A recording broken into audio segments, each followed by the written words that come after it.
Hello, what's up mga katoy? So welcome back for another unboxing video natin. So nakikita nyo, this is one of the most anticipated or eagerly awaited from Hasbro, the Marvel Legends Astonishing X-Men, Kitty Pryde or Shadowcat, and Colossus.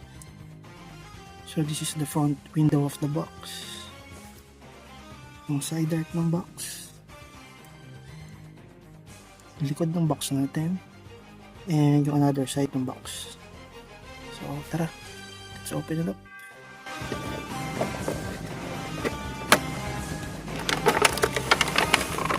And of course, unahin natin yung accessories first. We have here Lockheed, yung pet ni Kitty Pryde or ni Shadowcat. This one is a soft rubber. Ayan, sobrang lambot. Actually, meron pa nga yung residue ng glue.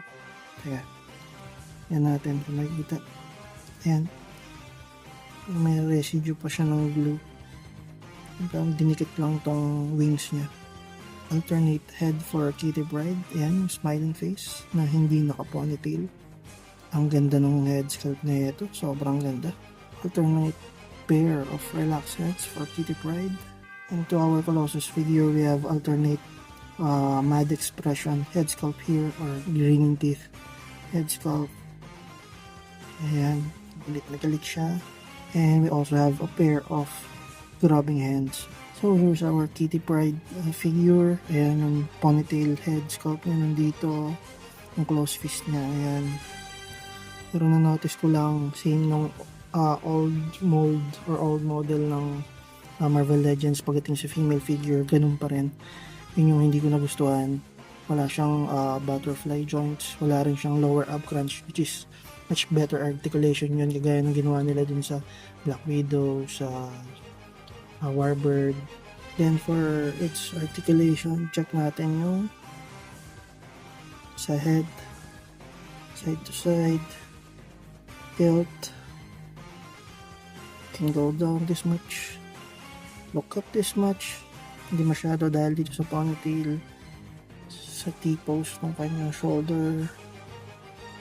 Ayan.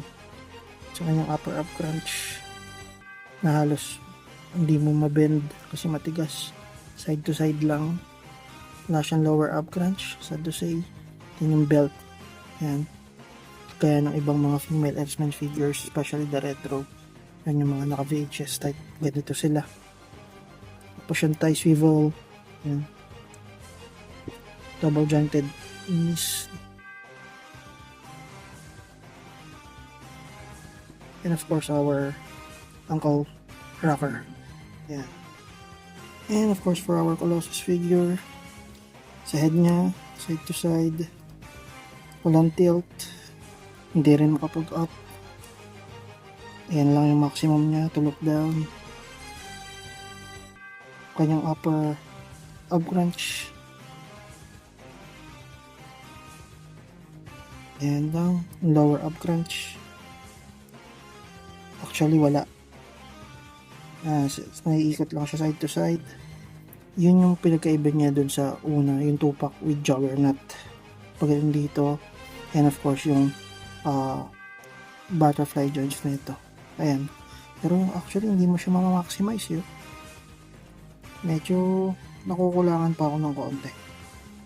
For me, oo, mas okay ito. Pero mas gusto ko yung looks pa rin ng retro. Isa dito sa Astonishing.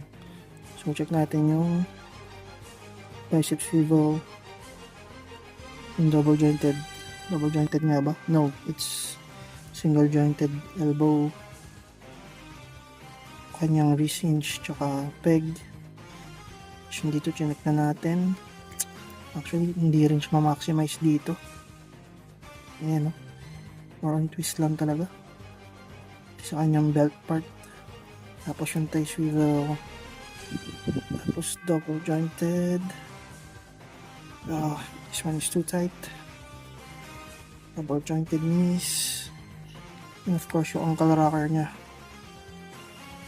And I think much better kung ginawa ni Hasbro dito is nilagyan siya ng toe joint like the new Juggernaut Gamerverse version nila. Sana ganun na lang. And of course dito sa ating Shadowcat, sana nilagay nila yung bagong mold ng body, hindi itong old mold. Let's do some height comparison, then gawa tayo ng konting action pause sa kanila. So here's a side-by-side comparison with our Bandai EX SD RX-782 and Saint Seiya Blackies. Side-by-side with our SHF figures, the newest Yu Yu Hakusho Kurama and One Piece Luffy from Raidon Onigashima.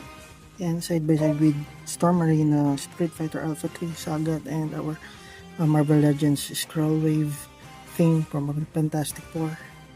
And of course, another side-by-side with our Marvel Legends Beast from Caliban Wave and Gamerverse 2-pack Omega Red. So yan, height comparison natin with our bootleg Marvel Legends 2-pack Juggernaut. So that's our quick review for our Marvel Legends 2-pack Astonishing X-Men, Kitty Pryde or Shadowcat, and Marvel's Colossus.